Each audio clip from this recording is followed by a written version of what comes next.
Welcome to the थियो study hub. मेरा नाम है शिवानी असवाल। अब आज करें बेटा लास्ट चैप्टर का लास्ट पार्ट। ठीक है, सेक में एजुकेशन जिन बच्चों ने लिया है उनका making the work place inclusive BA program वाले बच्चों, सेमेस्टर 5 वाले बच्चों के लिए पूरा का पूरा सिलेबस मैं कवर करा चुकी हूँ। लिंक जो है आपको पूरी प्लेलिस्ट का नीचे डिस्क्रिप्शन बॉक्स में मिल जाएगा। स्टार्ट करेंगे, चलिए। लास्ट एक टॉपिक बचा हुआ, पहले वाला टॉपिक हम कर चुके हैं जिसमें पुनर्वास के बारे में था कि पुनर्वास के लिए क्या किया जाएगा, कैसे किया जाएगा, पूरा हो चुका। ठीक है, भारतीय पुनर्वास वाला अधिनियम जो हमने किया है 1992 का वो हो चुका है। अब बात करेंगे 2006 की, कि 2006 में विकलांग व्यक्तियों के लिए, ठीक है, national policy for person with disability 2006, विकलांग व्यक्तियों के लिए राष्ट्रीय नीति, ठीक है बेटा, 2006 की है। ये स्टार्ट करें। पुनर्वास, पुनर्वास शब्द का अर्थ मैं समझा चुकी हूँ। पुनर्वास का मतलब क्या होता है कि कोई भी पीड़ित व्यक्ति है, इन लोगों के लिए, इनके हिसाब से देखा कि कोई भी पीड़ित व्यक्ति जिसका गलत हुआ है, अन्याय हुआ है, भेदभाव हुआ है, तो उसके लिए उसका पुनर्वास कराना, दोबारा उसको रीस्टैब्लिश करवाना, उनको उठाना। ठीक है, उठाना इन द सेंस जैसे वो धरातल पे बिल्कुल नीचे लोएस्ट लेवल पे है, तो उनको शिक्षा दे के, उनको हेल्प करके, पैसों से कर दो चाहे अलग अलग प्रकार से हेल्प करके, उनके अधिकार उनको देके ऊपर की तरफ उठाना, उनका विकास करवाना। ठीक है बेटा, पुनर्वास का अर्थ यही है। तो अब ये कि इसके 3 पार्ट है। क्या है? दैहिक पुनर्वास, ठीक है, शैक्षणिक पुनर्वास जिसमें पढ़ाई से रिलेटेड सारे टॉपिक आ जाएंगे, आर्थिक पुनर्वास जिसमें पैसे से रिलेटेड पैसे आएंगे, जैसे नौकरी दे दी इन लोगों को, है ना, कि इनको अगर रोजगार मिल गया तो उस बंदे की जीवन आसानी से बीतेगा आने वाला पूरा। ठीक है, प्राइवेट क्षेत्र में नौकरी की व्यवस्था, कि देखो सरकारी क्षेत्र में तो तुम नौकरियां दे रहे हो, तुमने आरक्षण दे दिया, रिजर्व कर दी उनके लिए सीट्स की, बता पढ़ा था ना हमने कि 4% सीट्स जो है वो रिजर्व कर दी गई है इनके लिए। ठीक है, ये हो गया। कट ऑफ तुम इनके लिए कम निकाल दोगे, थोड़ी इनकी पढ़ाई में सुविधा हो जाएगी ताकि वो पेपर वगैरह कर सके और उन्हें नौकरी मिल जाए। अब ये प्राइवेट सेक्टर्स में भी इनके लिए आरक्षण रखो। ठीक है, प्राइवेट सेक्टर्स में भी कुछ परसेंट जो है इनके लिए रेशो सेव कर रखा है कि इनका है। स्वास्थ्य व्यवस्था में शिक्षा है, ठीक है, स्वास्थ्य से रिलेटेड जितनी भी व्यवस्थाएं हैं, हॉस्पिटल्स वगैरह हो गई, उसमें शिक्षा। शैक्षणिक में क्या आएगा बेटा? पढ़ाई, एजुकेशन से रिलेटेड। उपस्थित व सतत, सतत मतलब ऐसी पढ़ाई, ऐसी सतत मतलब होता है सस्टेनेबल, होता है ना, सस्टेनेबल डेवलपमेंट, उसी प्रकार से कि ऐसी पढ़ाई जो आगे जाके इनके लिए काम है, ये आगे जाके रह सके, समाज में मिलजुल के एक मुख्य धारा में अपना जीवन व्यतीत कर सके। ठीक है, छात्रवृत्ति, छात्रवृत्ति क्या होती है बेटा? एक तरीके से पैसे जो मिलते हैं ना बच्चों को, स्कॉलरशिप, उसको हिंदी में छात्रवृत्ति कहा जाता है, कि इन लोगों को ज़्यादा स्कॉलरशिप दी जाए, जैसे लड़कियों को मिलती है ना, जो गरीब बच्चे होते हैं, SC ST वाले, उन सबको मिलती है, लेकिन इनको थोड़ी ज़्यादा दी जाए। पढ़ाया था ना मैंने कि 12th तक इनकी पढ़ाई जो है वो फ्री कर दी गई है पूरी तरीके से, कि 12th तक इनसे कोई पैसा नहीं लिया जाएगा, फ्री पढ़ाई है। और आगे भी कॉलेजेस वगैरह में जहाँ ये जाएंगे वहाँ पे स्टूडेंट एड फंड निकाल दो। मैंने समझाया था ना, FS वाला स्टूडेंट एड फंड, वो निकाल दो, अलग से इनको स्कॉलरशिप दे दो ताकि इनको सपोर्ट मिल जाए। तकनीकी व व्यवसाय, विश्वविद्यालय व उच्च शिक्षा संस्थानों तक पहुंच, मतलब ये कि 12th तक तो आपने इनकी पढ़ाई फ्री कर दी स्कूल में, तो आ रहा बच्चा, लेकिन आगे कॉलेज की तो फीस ज़्यादा होती है। कोई भी कैसा भी कॉलेज हो, 10-15 हज़ार से कम फीस नहीं लेते, कि बेटा जो इनकी फ़ीस है वो आधी जो है कॉलेज वाली पे कर दे, या इनको पूरी ही फीस माफ़ कर दी जाएंगी। तो आगे तक जो आगे की संस्थान है कि ये ग्रेजुएशन करना चाह रही हैं, ऊपर आगे पोस्ट ग्रेजुएशन करना चाह रहे हैं, उन सब में इनका क्या है, हेल्प हो जाए, तो वहाँ तक भी इनकी पहुँच हो, इसमें ये सारी बातें आएंगी। फिर देहाती पुनर्वास में क्या है? शीघ्र पहचान, के पहले तो पता करो कि है कौन। जैसे किया ना कि पहले वाले कानून में 95 वाला जो था उसमें सिर्फ क्या था, 7 टाइप के थे डिसेबिलिटी, बाद में उसे बढ़ा के 21 कर दी। तो ये कि पहचान की, कि और भी अगर कितनी है तो उनकी पहचान करो कि ये डिसेबिलिटी के अंदर आएगा। ठीक है, कि कितने लोग इसमें आ रहे डिसेबिलिटी में। फिर क्या है? परामर्श व मेडिकल, के बातचीत करो, समझाओ, और मेडिकल पूरा एक तरीके से उसकी जांच हो कि हाँ ये डिसेबिलिटी में आ रहा है। सहयोग साधन, मतलब कि उनको सहयोग बनाया जाए, इनसे बातचीत की जाए, उनसे सहयोग बनाया जाए। ऐसे ये सारी जो तीनों टॉपिक्स आएंगे यही आएंगे इसके अंदर, इस नीति के अंदर। अभी आगे करेंगे डीप में, स्टार्ट करेंगे राष्ट्रीय विकलांग जन नीति 2006। विकलांग व्यक्ति की राष्ट्रीय नीति 2006 में क्या आ रहा है? विकलांग व्यक्तियों से संबंधित सभी व्यापक और विस्तृत नीति वर्ष 2006 में भारत सरकार द्वारा लाई गई थी। ठीक है, जिसमें विभिन्न एजेंसियों की भूमिका और जिम्मेदारियों में उल्लेख के साथ सभी प्रकार की आशंकाओं, ठीक है, 21 से आगे कर दी गई थी, और इसकी गंभीरता को शामिल किया गया था कि कितनी गंभीर है। देखो मान लो डिसेबिलिटी में देख लो, एक एक का उदाहरण ले रही हूँ मैं, ब्लाइंडनेस, वो देखो कितनी सीरियस है, इंसान को अगर दिख ही नहीं रहा तो वो क्या ही कर पाएगा अपने जीवन में। दूसरी एक हो गई हाइट कम, बौनेपन वाली थी ना, उसको डिसेबिलिटी में ले लिया 21 में, ऐड कर दी उसको बौनेपन को। बट देखो अगर किसी की हाइट कम है पर वो बोल तो पा रहा है, वो सुन तो सकता है, पढ़ भी सकता है, उससे क्या फर्क पड़ रहा है उसको। हाइट कम है, बस ये हो सकता है कि समाज में उसका बुरा व्यवहार हो सकता है, लोग उसकी इंसल्ट कर सकते हैं, हंस सकते हैं, बट ये तो नहीं है ना कि उसको बिल्कुल ऐसे दिख नहीं रहा, वो कुछ कर नहीं पाएगी, है ना। अगर हाइट कम है तो उसके है बुरे चीज़ें, बुरे प्रभाव है, लेकिन इतने नहीं है जितने एक ब्लाइंड पर्सन के लिए। तो ये कि उसकी ब्लाइंड जो भी उसकी विकलांगता है, उसकी गंभीरता क्या है, किस लेवल की है, क्योंकि देखो एक तरफ आ रहा है एक नॉर्मल के, मान लो एक बौनापन हो गया है ना, कि सिर्फ बौनापन है, या फिर बोलने में दिक्कत आ रही है, हकलापन है, कि बोल तो पा रहा है लेकिन थोड़ा सा अटक के बोल रहा है, रुक के बोल रहा है, उसको भी ले लिया गया है इन्होंने डिसेबिलिटी में। लेकिन एक तरफ ऐसा बच्चा जिसको सिर्फ बोलने में हल्की सी दिक्कत है ना, या फिर मान लो आँखों में देखने में हल्की कमी है, दिखाई दे रहा है लेकिन बहुत कम, हल्की प्रॉब्लम है, जैसे मान लो लो विजन वाला करा था हमने वो, कि एक तरफ लो विजन वाला डिसेबिलिटी है, दूसरी तरफ है ऑटिज्म। ऑटिज्म कितनी खतरनाक है, उसमें कितना ज़्यादा उसको प्रॉब्लम होती है, उन बच्चों को मानसिक रूप से पूरी तरीके से बहुत ज़्यादा दिक्कत है ऑटिज्म में, है ना। तो दोनों में से देखो कौन गंभीर है, गंभीरता देखी जाएगी कि कौन कितना गंभीर है, उसके आधार पर इनको सुविधाएं दी जाए, ठीक है।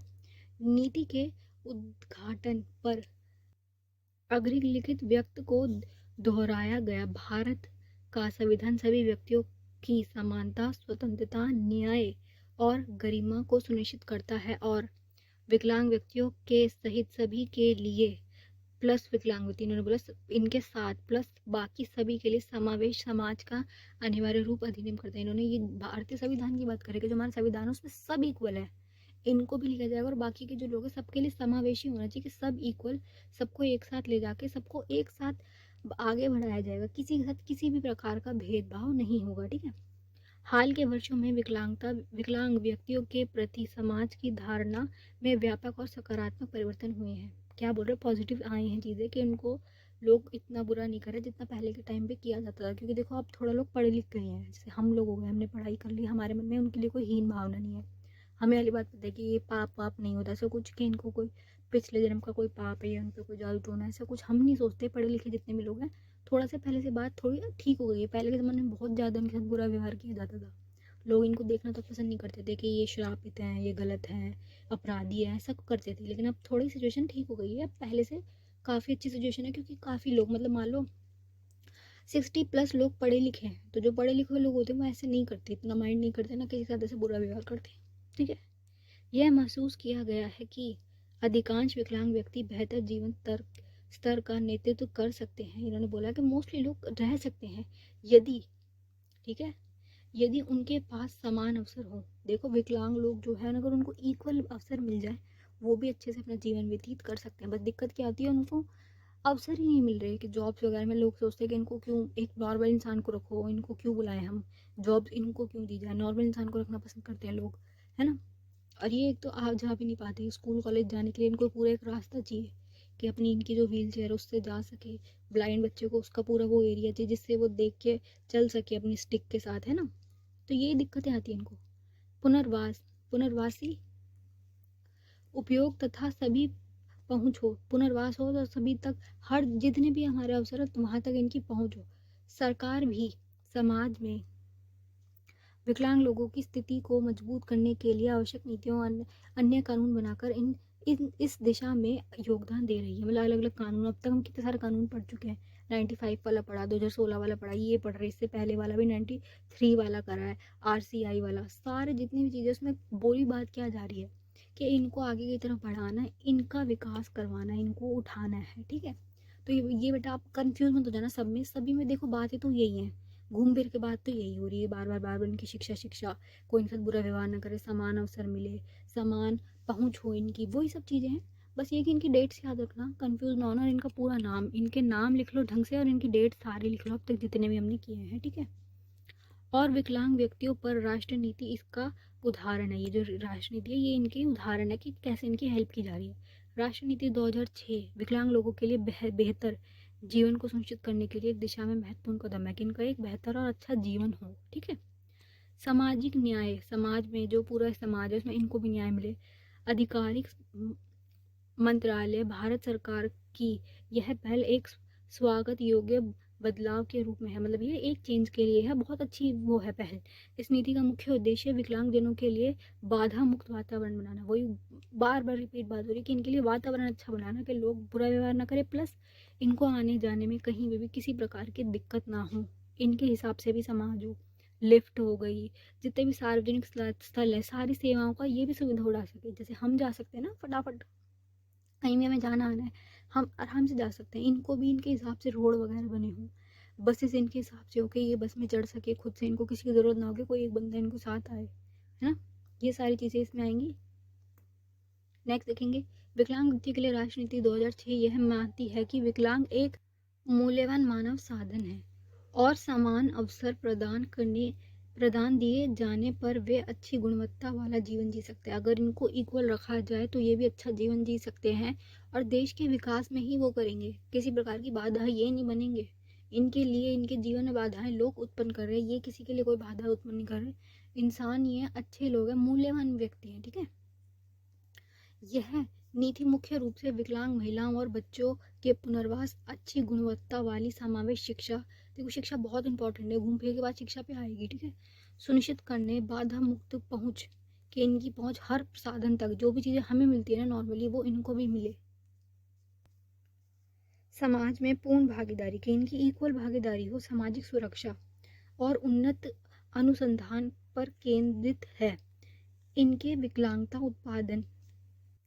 उत्पन्न करने वाले कारणों की रोकथाम, की जो भी विकलांगता के कारण होते, तुमने पढ़ा हुआ है कि पहले प्रेगनेंसी से पहले, प्रेगनेंसी के टाइम पर और प्रेगनेंसी के बाद भी पूरी जांच की जाए कि बच्चा पूरा हेल्थी है या नहीं है। और जहाँ भी तुम्हें लग रहा है कि हाँ ये वाली दिक्कत आ रही है, उसी वक्त दवाइयाँ चालू कर दो। अगर प्रेगनेंसी में अच्छी देखभाल की जाए, पूरा उसका ध्यान रखा जाए, माँ को कोई बीमारी ना हो, माँ एकदम हेल्थी हो, तो बच्चा ऑब्वियसली हेल्थी ही होगा। जितनी ज़्यादा हेल्थी माँ होगी उतना बच्चा हेल्थी होगा।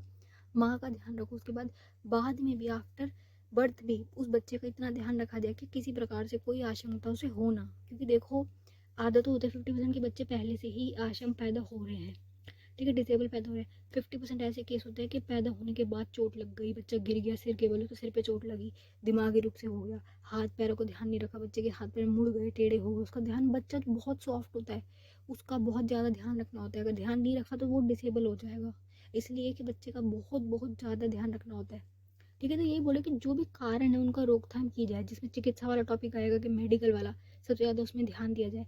उसके बाद भी उनका ध्यान दिया जाए कि उनको सारे टीके होते हैं ना, उनके टीके लगते हैं कि पोलियो के सारे टीके, ताकि कोई भी बच्चा पोलियो को ना हो जाए, उसको शरीर ऐसा ना हो जाए। पोलियो के टीके हो गए, और भी जितनी भी बीमारी होती है सबके टीके होते हैं, वैक्सीनेशन होती है उनकी सारी, टाइम टू टाइम वैक्सीनेशन हो, लोगों को समझाया जाए, फ्री में वैक्सीनेशन हो। देखो हमारे देश में गवर्नमेंट हॉस्पिटल में फ्री ही होती है, बट ये कि जो ऐसे पिछड़े हुए इलाके हैं, गाँव वगैरह वाले हैं, उनको इतनी समझ होती ही नहीं कि ऐसे भी जा सकते हैं हम, और इतने ये करवाना होता है, वो नहीं करवाते। तो ये कि इसको रोका जाए। पुनर्वास सेवाओं में सुधार, कि जो भी सेवाएं तुम दे रहे हो उसको थोड़ा ठीक करो और अच्छा बनाओ उसको, है ना। विकलांगता प्रमाण पत्र जारी करे, कि जो इनके प्रमाण पत्र बने हुए थे ना, इनके कार्ड बने हुए थे, ID कार्ड, जिससे इनको क्या है, पेंशन मिल जाती है, सुविधाएं मिल जाती है, वो सब चीज़ें इनको मिल जाए, ठीक है। गैर सरकारी संगठनों में बढ़ावा देना, जो प्राइवेट सेक्टर्स है उनमें भी इनकी जब हो, स्कूल वगैरह में भी इनको भी सीट्स मिले, नौकरियों में भी प्राइवेट सेक्टर्स भी ये भी जा सके। खेल, मनोरंजन, संस्कृति, जीवन के हर क्षेत्र में, हर एरिया में इनको अवसर दिए जाए, ठीक है। हर तरीके स्पोर्ट्स वगैरह में इनको पार्टिसिपेट करने का वो हो। इनकी स्पोर्ट्स की अलग टीम होती है, जो विकलांग वाले होते हैं, व्हील चेयर वाले होते हैं, इनकी क्रिकेट की टीम अलग होती है, इनकी सारे मतलब सारे स्पोर्ट्स होते हैं इनके।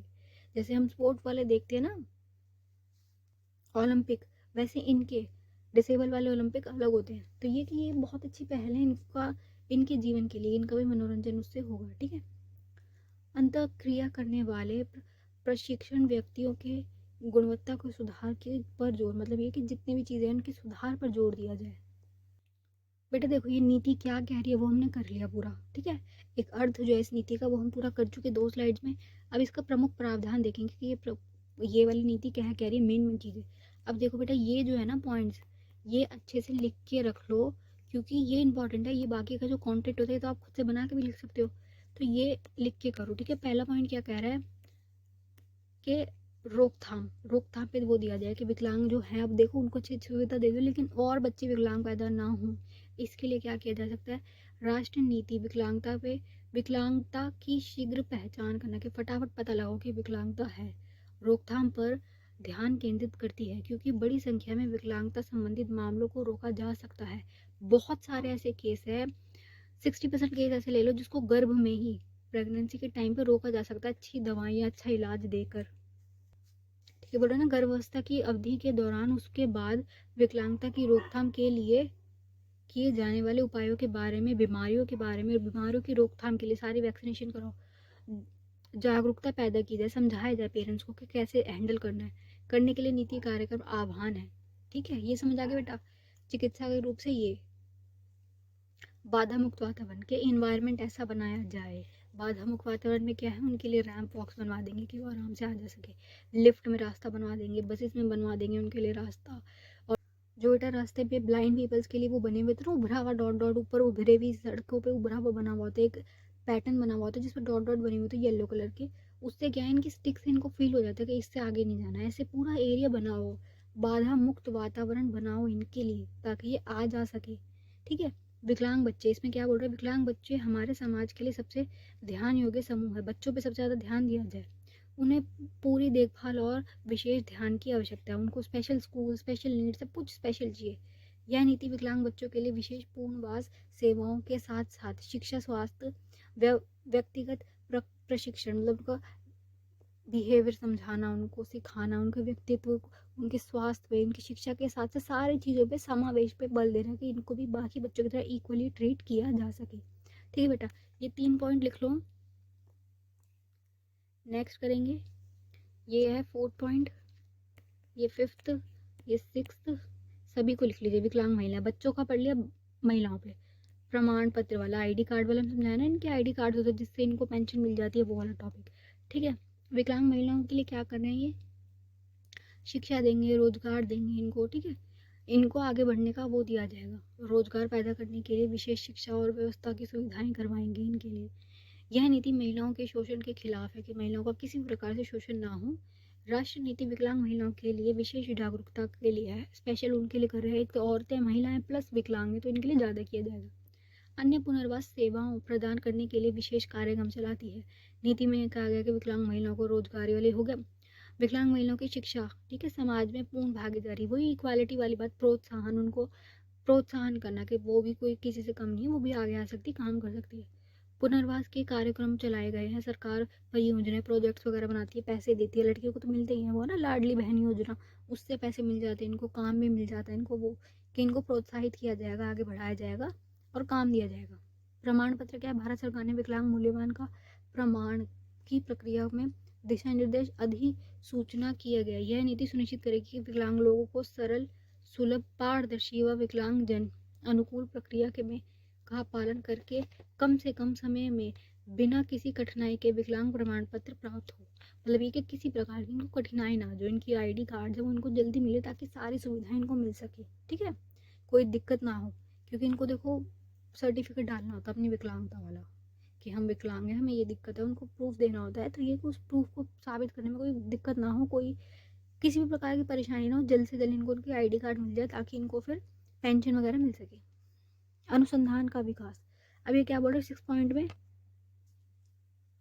विकलांग व्यक्तियों के लिए उन्नत व सक्रिय भागीदारी सुनिश्चित करने के लिए विकलांगों के क्षेत्र में, विकलांगता के क्षेत्र में अनुसंधान का विकास की बड़ी गुंजाइश है। शोध क्या होता है, सर्वे करना, डाटा कलेक्ट करना, उनके सामाजिक, आर्थिक और सांस्कृतिक संदर्भ में विकलांगों के कारण, विकलांगता का कारण कि क्यों विकलांग हुए, बचपन की शिक्षा की तरीके, उपयोगकर्ता अनुकूल उपकरणों को, नए उपकरणों के विकास में, विकलांगता से जुड़े अन्य मामलों में समर्थन व सहयोग दिया जाए, मतलब हर प्रकार से इनको सहयोग दिया जाए। ठीक है, ये बेसिक वर्ड्स जो है ना बेटा, ये लिख लो कि क्या क्या, घूम फिर के बार बार ये रिपीटेड वर्ड है, ये लिखने हैं आपको। ठीक है, समाज और सरकार के साथ साथ उनके जीवन को गुणवत्तापूर्ण कैसा बनवाया जाए, उनकी सुविधा कैसे दी जाए, ये सारी बातें। ये सामाजिक समावेशी समाज का निर्माण करना। 6 पॉइंट हो गए। अब है ये सामाजिक सुरक्षा, 7वां पॉइंट है ये, 8वां पॉइंट, और ये 9 पॉइंट हो चुके हैं पूरे।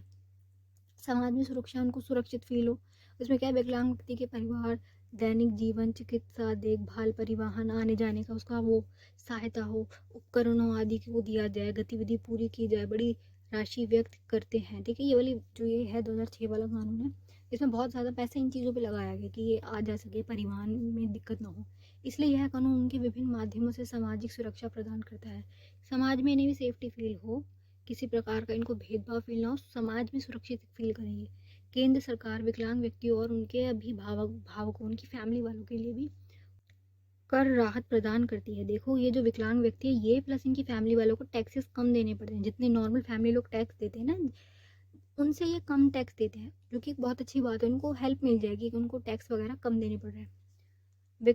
विकलांगजनों के परिवारों को आर्थिक सहायता दी जाती है। देखो इनको पैसे दिए जाएंगे, इनको खुद को तो मिलते ही हैं विकलांग लोगों को पेंशन द्वारा, इनकी फैमिलीज को भी दी जाएंगी ताकि इनको खाने पीने में किसी प्रकार की समस्या ना आए। के लिए राज्य सरकार रोजगार भत्ता देती है। इनको क्या मिलता है, रोजगार भत्ता है उसका नाम। विकलांग पेंशन प्रदान करती है, रोजगार भत्ता प्लस विकलांग पेंशन।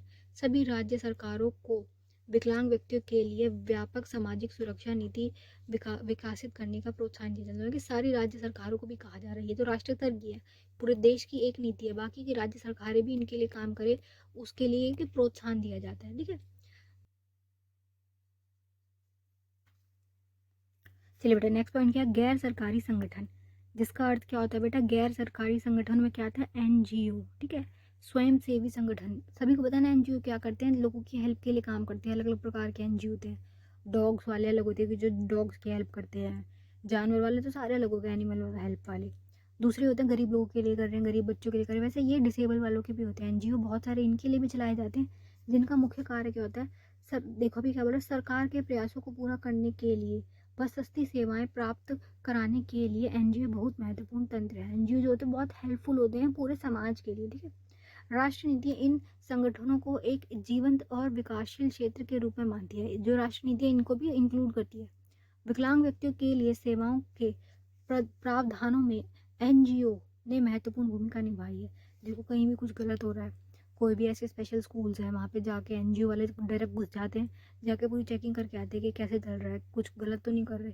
जहाँ भी इनको ऐसा लगता है एनजीओ वालों को, तो ये बहुत अच्छा, सारे ग्रुप मिलके सारे अच्छे लोग होते हैं। देखो क्योंकि किसी के पास इतना टाइम नहीं है कि अपना काम छोड़ के किसी एनजीओ में पार्टिसिपेट करे, उसमें जाके किसी ऐसे लोगों की फ्री में सहायता करे, क्योंकि किसी के पास बिल्कुल टाइम नहीं है, सब अपने में लगे हैं, अपने काम में, अपने पैसे में, अपने घर में लगे हुए हैं।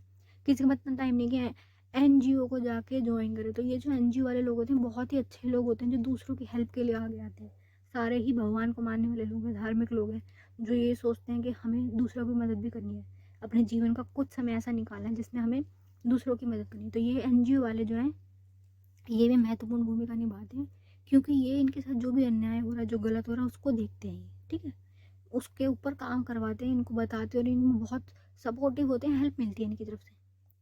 कुछ गैर सरकारी संगठन मानव संसाधन विकास और अनुसंधानों गतिविधियों भी चला रहे हैं। ठीक है, ये सारी मानव संसाधन वाली जितनी भी चीज़ें हैं, मानव के विकास की जितनी भी ये अधिकार वाला टॉपिक है, ये इस पे काम कर रहे हैं अपनी तरफ से, अपनी मर्जी से, कोई इन्हें पैसे नहीं मिल रहे, फ्री में काम कर रहे हैं।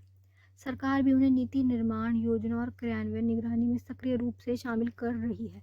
सरकार भी सपोर्ट लेती है, जितने भी एनजीओ वाले हैं इनको सरकार इंक्लूड कर लेती है अपने काम में, क्योंकि इनका काम भी वही है, तो सरकार इनको अच्छा से इंक्लूड कर लेती है, इनकी हेल्प लेती है और इनको सपोर्ट भी करती है। सारे मिल के ग्रुप, टीम वर्क चल रहा है एक तरीके से मान लो।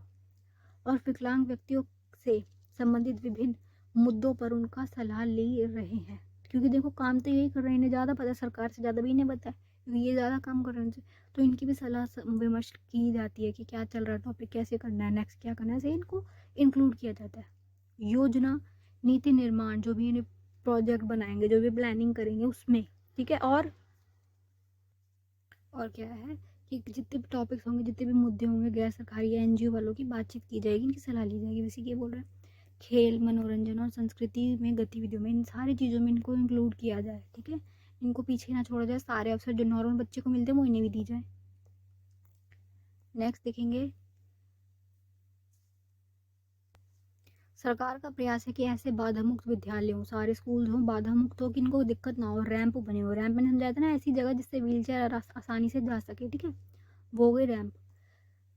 व्हील चेयर वाला भी प्लस जो ब्लाइंड लोग जिस पे चलते हैं ना, वो अपनी स्टिक से उसको फील करते हुए चलते हैं, जो डॉट डॉट साइड्स में बने हुए होते हैं, उसके हिसाब से वो पूरा बना हुआ, रैंप बना हुआ, लिफ्ट ऐसी हो जिसमें इनकी व्हील चेयर और ये लोग जा सके, शौचालय वगैरह हो इनके हिसाब से, खेल के मैदान हो, प्रयोगशालाएं हो, पुस्तकालय हो आदि शामिल हो। हर वो चीज़ जो नॉर्मल बच्चे को मिलती है वो इन्हें भी मिले।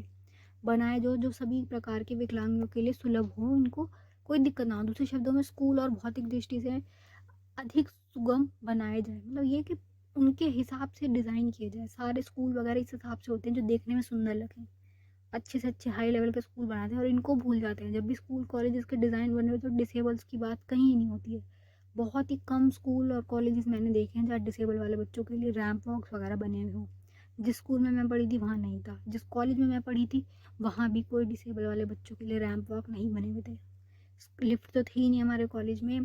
और ऊपर जो हमारी बिल्डिंग्स वगैरह में क्लासेस होती थी वो जीनों के ऊपर चढ़ के होती थी, थर्ड फ्लोर फोर्थ फ्लोर। हम तो भाग के पहुंच जाते थे 1 मिनट में, हमें क्या फ़र्क पड़ रहा है। जो बच्चा डिसेबल है वो कैसे जाएगा। एक क्लास हो रही है उस वाली बिल्डिंग के थर्ड रूम नंबर में, दूसरी क्लास हो रही है उस बिल्डिंग के उस वाले रूम नंबर में, हम तो भाग के पहुंच जाते फटाफट। वो बच्चे कैसे चलेंगे। पूरा ही कॉलेज इनके हिसाब से नहीं बना हुआ था। और बहुत सारे कॉलेज में, एक का नहीं बोल रही, पूरा साउथ कैंपस लेकर नॉर्थ कैंपस देख लो, बहुत कम कॉलेजेस होंगे जो इनके हिसाब से सोच के बने हुए हों। ठीक है, नेक्स्ट पॉइंट है, इसमें बाधा रहित पहुंच सुनिश्चित की जाएगी। मतलब ये देखा जाएगा कि किसी प्रकार की इनको बाधा ना हो, अनुकूल सेवाएं इन्हें भी प्रदान हो। 6 साल तक विकलांग बच्चों की स्कूली प्रमाणिक द्वारा पहचान की जाएगी और आवश्यकता हस्ताक्षेप किया जाएगा ताकि समावेशी शिक्षा के शामिल हो। मतलब 6 साल तक के पूरी इंटरफेयर किया जाएगा कि उस बच्चे को स्कूली शिक्षा मिले। शिक्षण के माध्यम से पद्धति में विभिन्न विकलांग स्थितियों के की आवश्यकताओं के लिए उपयुक्त रूप से अनुकूलित किया जाएगा। मतलब शिक्षा इनके हिसाब से करवाई जाएगी। जो मान लो मानसिक रूप से परेशान बच्चा है, वो जो बुक्स हम पढ़ते हुए आए हैं एनसीईआरटी वगैरह, वो बच्चा नहीं पढ़ पाएगा, उसके हिसाब से नहीं होगी। तो ये कि उनके हिसाब से जो पढ़ाई है इनका सिलेबस उनके हिसाब से सेट किया जाएगा। ठीक है, स्कूलों की भीतर या स्कूल के समूह के लिए शिक्षण अभिगमन की प्रक्रिया के लिए तकनीकी और विशेष प्रणाली उपलब्ध कराई जाएगी। मतलब ये टेक्नोलॉजी भी यूज़ की जाएगी कि उनको कैसे समझाया जाए। अगर बच्चा है, जैसे मैं तुम बोल रही हूँ, आपको मेरी बात बोल के भी समझ आ रही है, लेकिन अगर डिसेबल बच्चा है तो उसको मेरी बोली हुई बात कहाँ समझ आएगी इतनी आसानी से। उसको तो ये ना कि फ़ोटोज़ दिखाओ, पिक्चर्स दिखाओ, तो उसको अच्छे से समझ आएंगी। तो ये कि तकनीक का यूज़ किया जाएगा। जैसे वो तारे ज़मीन पर वाला बच्चा था, ईशान था, उसको देख के समझ नहीं आता था, उसको बोर्ड पे वो देखती, उसकी टीचर लिख के जाती थी, वो वर्ड्स उड़ जाते थे। ई लिखा होता था उसको उल्टा दिखता था। ठीक है, एफ लिखा होता था उसको उल्टा एफ दिखता था, जी दिखता था उल्टा, सब कुछ उसको उल्टा दिखता था। उस बच्चे को उसकी गलती नहीं थी, उसको दिमाग की सिचुएशन ऐसी थी कि उसको उल्टे ही दिखते थे वर्ड। तो ये जब ऐसा बच्चा है तो तुम उसको मारोगे पीटोगे नहीं कि उल्टा क्यों लिख रहा है। उसको समझाओगे, उसको उसके हिसाब से अलग अलग तरीक़ों से फ़ोटोज़ दिखा के, पिक्चर्स दिखा के, अलग अलग तरीक़ों से उसको सिखाया जाएगा, मारना नहीं है। ठीक है, तो ये कि इनके हिसाब से शिक्षा पद्धति इनके हिसाब से की जाएगी। ठीक है, परंपरागत संचार में ऐसे व्यवहारिक माध्यमों के रूप में सांकेतिक भाषा। ठीक है, सांकेतिक भाषा कहती है लैंग्वेज होती है ना, कोड लैंग्वेज, जो बच्चे सुन नहीं सकते उनके लिए जो भाषा होती है, जो हाथों से करते हैं, ठीक है, उनको यूज़ किया जाएगा। वैकल्पिक और संवादिक संचार एएसी और अन्य माध्यमों के मानकीय को बढ़ाया देता है। जो भी इनके प्रकार होते हैं, जिस जिस प्रकार से इनको पढ़ाया और समझाया जाता है, जैसे ब्रेल सिस्टम हो गया, जो लोग सुन नहीं सकते उनको सिग्नेचर से समझाया जाता है, हाथों से सिग्नेचर बनाए जाते हैं, हाथों से क्या होता है साइन बनाए जाते हैं, उसके हिसाब से इनको पढ़ाया जाए, समझाया जाए। ठीक है, टीचिंग में फ़र्क वो लाया जाए, बदलाव, कि कैसे इनको समझाना है। ठीक है, सहायक सामग्री, जो जो इनको स्पेशल चीज़ें चाहिए, जैसे कोई बच्चा डिसेबल है, उसको स्कूल आने के लिए सबसे पहले सहायक सामग्री, अगर उसके पैरों में दिक्कत हो तो उसको व्हील चेयर चाहिए, उसको वो उपलब्ध कराओ। उसके बाद क्या है, ब्रेल सिस्टम, जो मान लो अंधा बच्चा है, ब्लाइंड है, तो उसको ब्रेल वाली सिस्टम, उसकी सारी बुक्स अलग होंगी, वो समझाई जाए। ताकि टॉकिंग बुक्स हो जिसमें सुनने में अगर किसी को दिक्कत आ रही है तो उनकी टॉकिंग बुक्स, मतलब अलग प्रकार की, जैसे फ़ोन वगैरह हो गए, तो बोले की चीज़ें, वर्ड्स सारे सुन के वो पहचान सके। ठीक है, उस प्रकार से बोले। उपरोक्त जो भी चीज़ें इनको हेल्प कर सके पढ़ने लिखने में, वो सारी चीज़ें इनको दी जाए। सामान्य पुस्तकालय, ई पुस्तकालय, ई में कहता है डिजिटल वाली, जिससे देख के समझ आए इन बच्चों को। ठीक है, ब्रेल पुस्तकालय, ये वही बातें बोल रहे कि टीचिंग बुक्स वगैरह सारी चीज़ें इसमें करवाई जाए। नेक्स्ट क्या है, विभिन्न विकलांग बच्चों के लिए पाठ्यक्रम और मूल्यांकन प्रणाली में उनकी क्षमताओं के आधार पर ध्यान दिया। जो बच्चा जैसा जिसका लेवल है उस हिसाब से उसकी पढ़ाई कर दे, उसके लेवल के हिसाब से उसकी पढ़ाई हो, ठीक है। गणित सीखने, केवल भाषा सीखने आदि जैसी छूटों द्वारा परीक्षा प्रणाली को विकलांग व्यक्तियों के अनुकूल बनाने के लिए संशोधित किया जाए।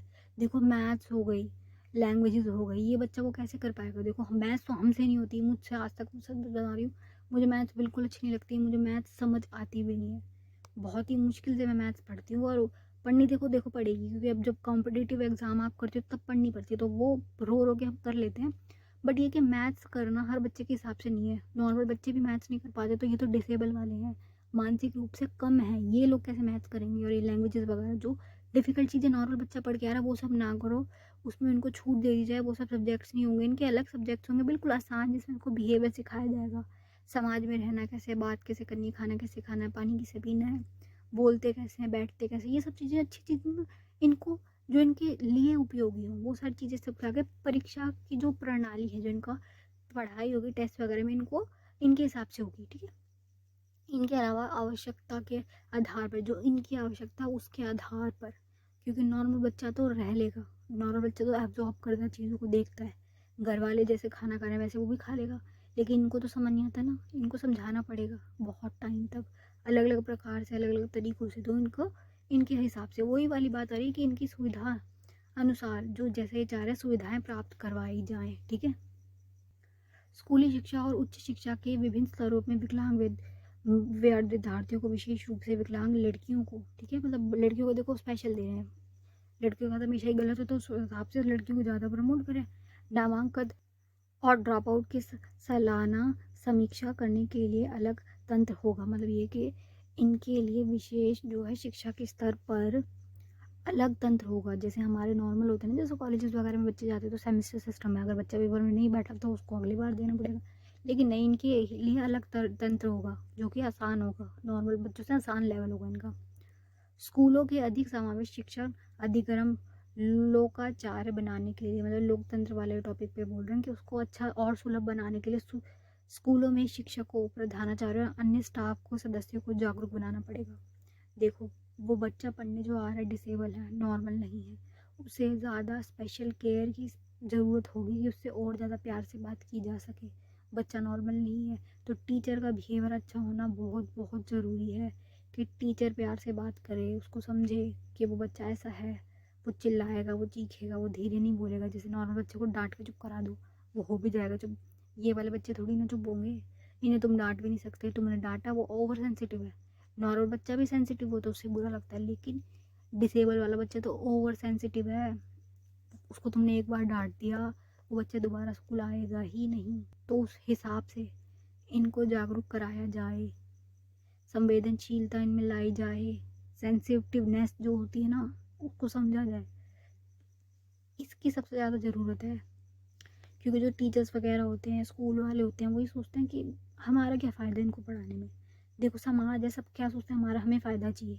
हमें फ़ीस चाहिए, स्कूल वाले सोचते हैं, कॉलेज वाले सोचते हैं कि हमारा हम क्यों एक सीट वेस्ट करें एक डिसेबल बच्चे को देके, पैसे भी नहीं मिलेंगे, ज़्यादा सुविधाएं देनी पड़ेंगी, सब कुछ ज़्यादा करना पड़ेगा, हम क्यों करें, हमारा क्या लेना। तो ये है कि इसको जागरूकता बनाई जाए, कैसा मत करो, वो भी बच्चे हैं, सारे बच्चे इक्वल है, सब बराबर है, थोड़ी सी हल्की सी केयर की ज़रूरत है, वो दे दो, दान के नाम पे दे दो, दान पुण्य के नाम पे कर दो, तो ये कि संवेदनशीलता का विकास करना पड़ेगा उसके लिए पहले, ठीक है। स्कूलों में अभिभावक शिक्षक परामर्श और शिकायत निवारण प्रणाली स्थापित की जाएगी। देखो अभिभावक जो पेरेंट्स है और जो शिक्षक है उनके बीच में बातचीत हो, कोई भी प्रकार की दिक्कत हो तो एक कम्युनिकेशन सिस्टम बनाना ज़रूरी है, ताकि ये बच्चों को जो माँ बाप हैं वो स्कूल भेजें, प्लस टीचर भी अच्छा व्यवहार करे।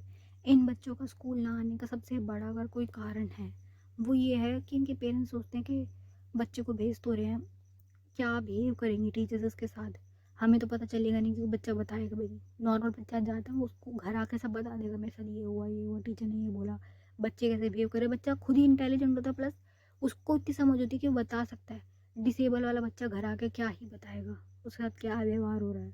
लड़कियों को तो भेजते ही हैं, देखो एक तो शरीर लड़की का, ऊपर से समझ है नहीं, मानसिक रूप से परेशान है, कोई कैसे क्या कर रहा है, बुरे से बुरे लोग बैठे हैं, तो ये कि माँ बाप नहीं भेजते, कि कैसे भेज दें, नॉर्मल है ही नहीं वो, कैसे मतलब अकेले अपने बच्चे को इतनी दूर भेज दें, है ना, ये वाला टॉपिक आएगा, जिसमें क्या है, विकलांग बच्चे की जो समावेशी शिक्षा प्रणाली में शामिल नहीं हो सकते हैं। ऐसे बच्चे जो नहीं हो सकते, मानसिक रूप से बिल्कुल ही परेशान है, बीमार है, क्योंकि अगर वो बाहर आएंगे तो उनके लिए, बाकी बच्चों के लिए सेफ्टी का खतरा हो जाएगा। क्या पता कुछ उठा के फेंक के मार दे, किसी बच्चे के सिर पे लग गई, ऐसी चीज़ें कि बहुत सारे ऐसे टाइप्स भी हैं विकलांगता के जो नॉर्मल स्कूल में नहीं आ सकते, है ना, जो नहीं आ सकते उनके लिए विशेष स्कूल बनाया जाए, उनके लिए स्पेशल स्कूल हो, जहाँ सिर्फ और सिर्फ मान लो 5 बच्चों की एक क्लास हो, जिसमें 5 बच्चों पे 10 टीचर खड़े हों, एक बच्चे को संभालने के लिए 2 टीचर, क्योंकि वो स्पेशल स्कूल है, उसमें ज़्यादा, हद से ज़्यादा करवाना होगा, उनके हिसाब से होगा पूरा, ठीक है। स्पेशल शिक्षा क्षेत्र जो है, जो संस्थाएं हैं वो हों जिसमें विशेष शिक्षा हो, विशेष सुविधाएं हों, तकनीकों का उपयोग करके बहुत अच्छे एडवांस तरीके से इनको पढ़ाया जाए, ठीक है, जो हम पूरा कर चुके हैं। विशेष स्कूल वाला जो स्पेशल स्कूल का टॉपिक था, हम पूरा डीप में कर चुके हैं, ठीक है। अब यही क्या, वर्तमान में सामाजिक न्याय वाले टॉपिक पे बात होगी। अधिक आधिकारिक मंत्रालय द्वारा समर्पित विशेष विद्यालय, विशेष स्कूल जो होते हैं, समावेशी शिक्षा के लिए साधन केंद्रित बनाएंगे। मानव संसाधन विकास मंत्रालय आवश्यकता के आधार पर नए विशेष स्कूल खोलेंगे। जो मतलब स्पेशल स्कूल होते हैं उनको नए ज़्यादा और से ज़्यादा बढ़ाया जाएगा, क्योंकि मैंने ये वाली बात पहले बोली है कि कितने बच्चों ने स्पेशल स्कूल्स देखे हैं। हर एक एरिया में, हर थोड़ी दूर जाके आप देखोगे एक स्कूल आपको दिख जाएगा, लेकिन स्पेशल स्कूल जो है ये कितने लोगों ने देखे हैं। मैंने तो सच में आज तक भी एक भी स्पेशल स्कूल नहीं देखा अपने इस एरिया में। दिल्ली जैसे एरिया में मैंने अपने आसपास वाले एरिया में कोई स्पेशल स्कूल नहीं देखा, एक भी। इतने सारे स्कूल हैं यहाँ, लाइन से स्कूल है, हर रोड पे तुम चले जाओ एक स्कूल दिख जाएगा। स्पेशल स्कूल मैंने आज तक भी नहीं देखा है। और ये बात सच है कि इस वाले एरिया में ये वाली प्रॉब्लम तो है कि ये बहुत कम है, ठीक है।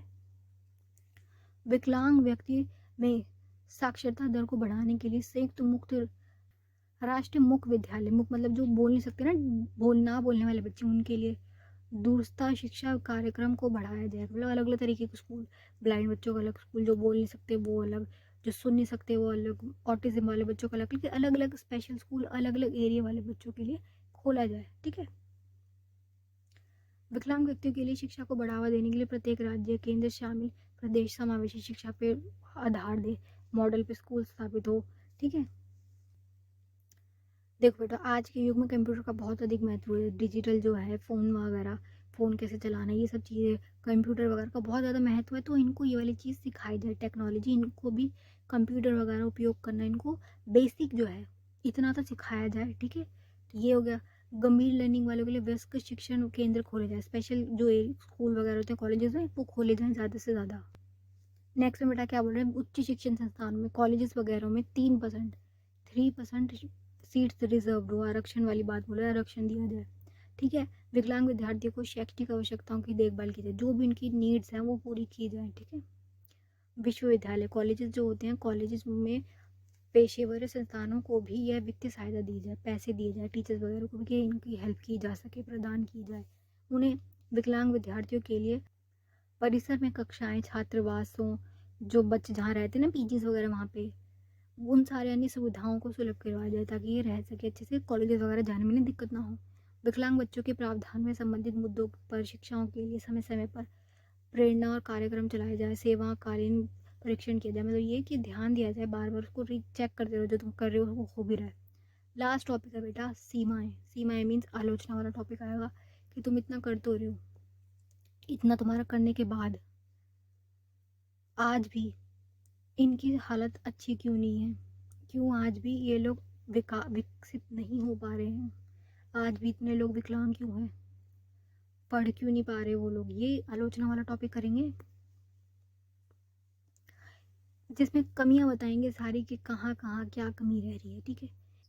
अभी क्या बोल रहे बेटा, कि जो नीतियाँ हैं इनको लागू हुए दशक से भी अधिक समय हो गया है, बहुत समय हो गया है, लेकिन यह नीति कई क्षेत्रों में पिछड़ा मतलब आज भी पिछड़े हुए लोग जो हैं वो इस नीतियों का फ़ायदा नहीं उठा पा रहे। जो नीति है पूरी ये जो है पिछड़ गई है।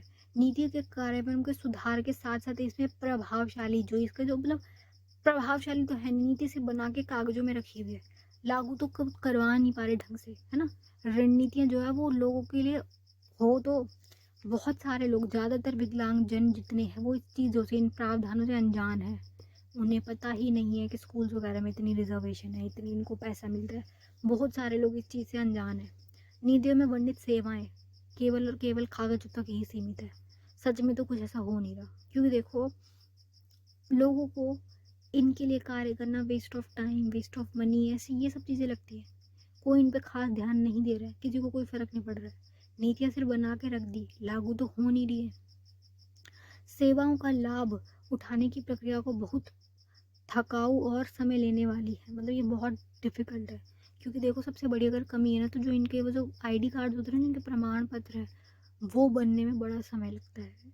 प्लस उसके लिए पहले तो प्रूफ लाओ, मेडिकल प्रूफ, जिसको लाने के लिए इनके पास इतना पैसा होता नहीं है। वहाँ जाने के लिए, प्रूफ लाने के लिए, फिर वो आईडी कार्ड बनवाने में बड़ी दिक्कत वाला सिचुएशन है। मतलब बहुत लेट सिस्टम है, बड़ा लंबी प्रक्रिया तुम्हें फॉलो करनी पड़ेगी, जो थकाऊ और समय लेने वाली, जिसमें ये इंटरेस्टेड नहीं होते कि कहाँ पैसे मिल रहे हैं। क्योंकि वो जो पैसा सरकार तो दे रही है, देखो सरकार ने दे दिया पैसा, लेकिन इन तक तो पहुँचा ही नहीं। बीच ही रास्ते में वो पैसा गायब हो गया, कहाँ गया ये पता नहीं, किसने ले लिए पैसे, अब क्या बोल सकते हैं लोग ऐसे भी, इन लोगों तक का पैसा खा जाते हैं। सेवाओं के लाभ उठाने के लिए प्राथमिक अनिवार्य विकलांग प्रमाण पत्र होना है। ठीक है, प्रमाण पत्र की बात चल रही है, आईडी वाला चाहिए इसको, जिसको बनवाना अपने आप में ही कठिन प्रक्रिया है। जो मैंने अभी बोला वही बात है कि अपने आप में ये वो बहुत डिफिकल्ट काम है। आईडी कार्ड वाला प्रमाण पत्र जारी करने के लिए व्यक्ति को केवल निश्चित तिथियों पर ही मेडिकल कॉलेज या जिला पुनर्वास केंद्र पर यात्रा करनी होती है। मतलब फिक्स्ड डेट है, ऐसा नहीं कि तुम कभी भी चले जाओ। फिक्स्ड डेट है, उन डेट पे तुम जाओगे, वहाँ भीड़ मिलेगी, वहाँ जाके पता चलेगा तुम इस ऑफिस में कोई है ही नहीं, तुम्हारी बात कोई सुनेगा नहीं।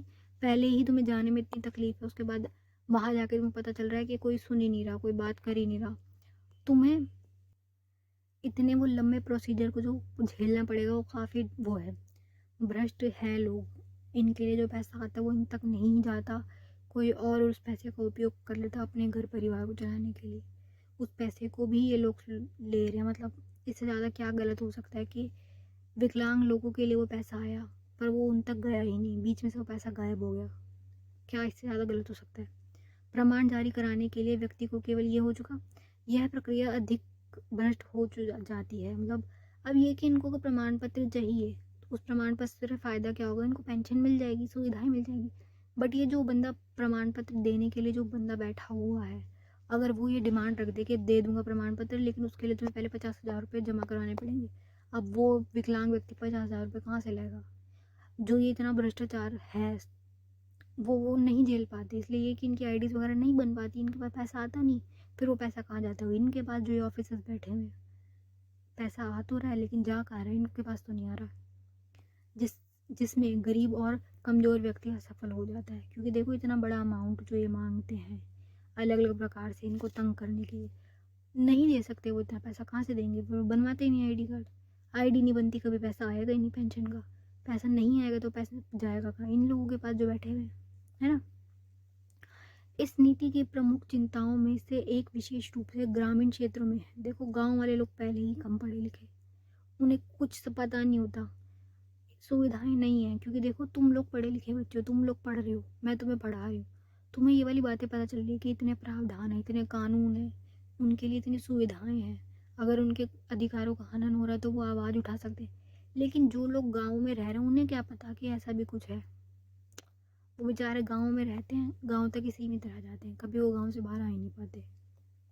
तो ये कि ग्रामीण क्षेत्रों में रहने वाले विकलांगजन समूह के बीच नीति के लाभों के बारे में जागरूकता पैदा करना है। उन्हें नहीं पता होता कि इतने कानून बने हुए हैं। पुनर्वास देखभाल मुख्य रूप से केवल शहरी क्षेत्र तक उपलब्ध है। देखो शहरों के लोग गाँव वालों से ज़्यादा पढ़े लिखे होते हैं, जो सुविधाएं होती हैं यहाँ वाले लोग ले भी लेते हैं, वहाँ वालों को नहीं पता होता।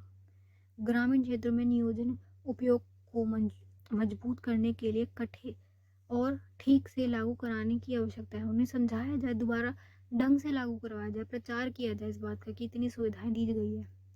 आशा नाम की संस्था को यह सुनिश्चित करने के लिए जिम्मेदारी दी जाती है, एनजीओ वगैरह के नाम ले रहे हैं, कि विकलांग व्यक्तियों की व्यापक देखभाल मिले। लेकिन यह संगठन काम के भारी बोझ के कारण इस अनिवार्यों को ध्यान नहीं दे पाता।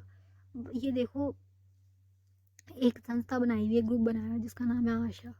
इनका काम है ये सारा चीज़ें देखना, बट ये कि सिर्फ एक संस्था इतने बड़े हाई लेवल का काम, इतने सारे लोग हैं, नहीं कर पाती, तो ये बोल रहे कि काम के बोझ के कारण ये अपना काम ठीक से नहीं कर पाते।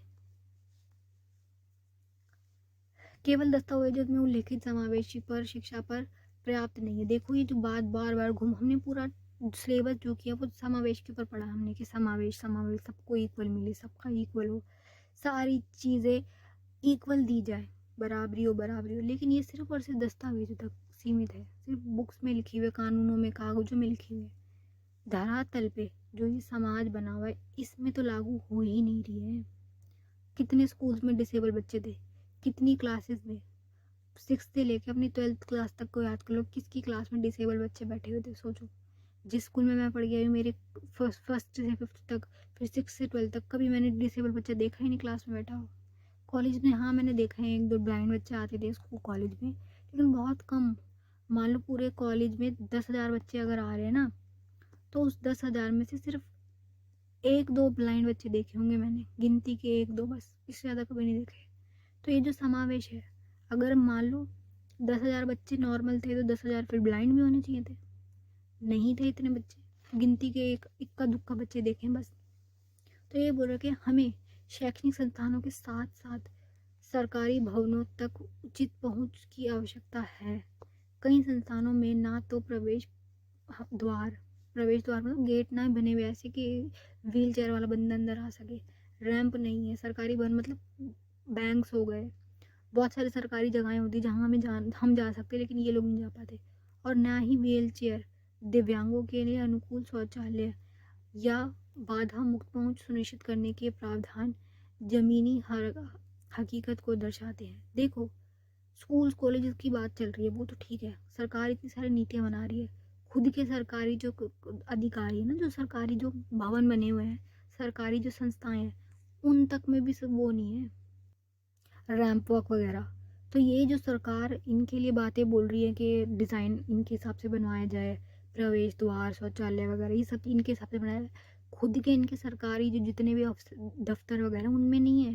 सोचो, तो ये सारे प्रावधानों की हकीकत जो है, सच्चाई जो है वो दिखा रहे हैं कि सिर्फ और सिर्फ कागजों में लिखने से, कानून बनाने से फ़ायदा नहीं होता, उस कानून को लागू भी करवाना होता है। लोगों को नहीं बोलना कि समाज में ये करवाया जाएगा। खुद के जितने भी सरकारी बैंक वगैरह, जितने भी सरकारी दफ्तर है, उनमें खुद में ऐसी सुविधाएं नहीं है, व्हील चेयर वाला बंदा अंदर आ ही नहीं पाएगा। इस नीति के तहत निश्चित ही कौशल विकास और व्यावसायिक परीक्षण प्रदान किया जाता है, लेकिन संदेह है कि प्रदान किया गया प्रशिक्षण विकलांगों के लिए एक स्थायी आय की अवसर पैदा करेगा या नहीं। मतलब ये जो तुम सिखा रहे हो ठीक है बात, बट ये उसके लिए काम आएगा, उसको जॉब्स मिल भी पाएंगी कि नहीं।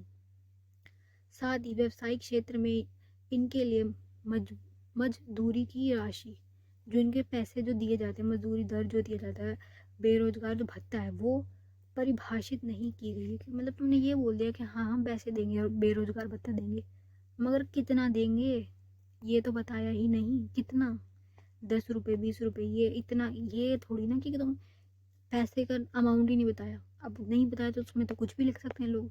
मान लो 50 रुपये भत्ता दे रहे, 50 रुपये में वो क्या करेंगे, क्या होगा उसका 50 रुपये में, मोमोज थोड़ी ना खाने हैं उनको। अपने जीवन को बिताने के लिए एक बेसिक पैसे चाहिए, जो बताया ही नहीं गया, राशि बताई नहीं, अमाउंट नहीं बताया, तो फिर कितने पैसे मिलेंगे।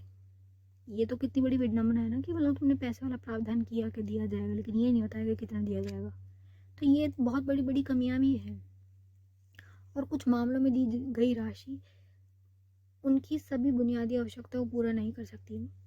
कुछ मामलों में जो पैसे दिए जा रहे हैं वो इतने कम है, इतने कम लेवल के हैं कि कोई मतलब उसकी वैल्यू नहीं है। इतने कम पैसों का वो क्या ही करेंगे, क्या पूरे महीने उनके वो ये इतने से पैसे चल जाएंगे। तो ये आलोचना वाला टॉपिक में ये सारे टॉपिक आएंगे। ठीक है बेटा, समावेश वाला हम पूरा कर चुके हैं, पूरा सारा सिलेबस हो चुका है, 1 to 7 चैप्टर्स थे, पूरे मैंने करा दिए हैं। अभी भी किसी को कुछ ना समझ आए तो आप मुझसे कमेंट बॉक्स में पूछ सकते हैं। 15-20 दिन बच्चे आपका पेपर है, वीडियोस देख लीजिए, अगर नहीं समझ आ रही एक बार और देखिए, ठीक है। बाकी best of luck for your exam.